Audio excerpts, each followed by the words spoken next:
Chers abonnés, bonjour. Je vais partir d'un épisode du chapitre 8 des Actes des Apôtres. Dans cet épisode, Simon le magicien veut acheter à Saint-Pierre son don de faire des miracles. Saint-Pierre refuse et lui répond que ton argent périsse avec toi puisque tu as cru que le don de Dieu s'acquérait à prix d'argent.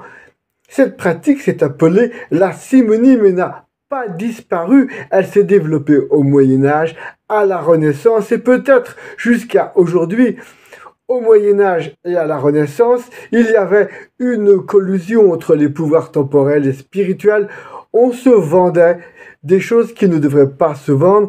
La place, la charge, on me dit même, d'un évêque ou d'un pape pouvait être achetée et le roi pouvait nommer qui il voulait comme supérieur de monastère, comme pape, comme évêque, comme curé. Et donc des biens spirituels devenaient de ce fait les biens de l'État et on pouvait vendre des indulgences, à savoir par exemple des péchés pardonnés, des années de purgatoire en moins, à des notables, à des rois, à des seigneurs. C'est ce qui a déclenché d'un côté la révolte de l'orthodoxie et également celle de la réforme.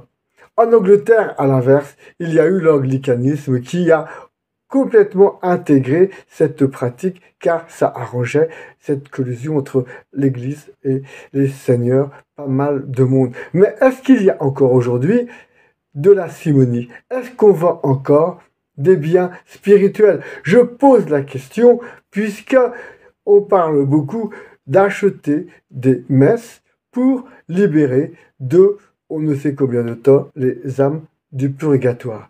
Donc, je vous pose la question, est-ce que la simonie est encore d'actualité ou non? J'attends vos réponses incessamment, sous peu sinon avant. Chères auditrices, chers auditeurs, chers abonnés, je vous dis à très bientôt, comme d'habitude.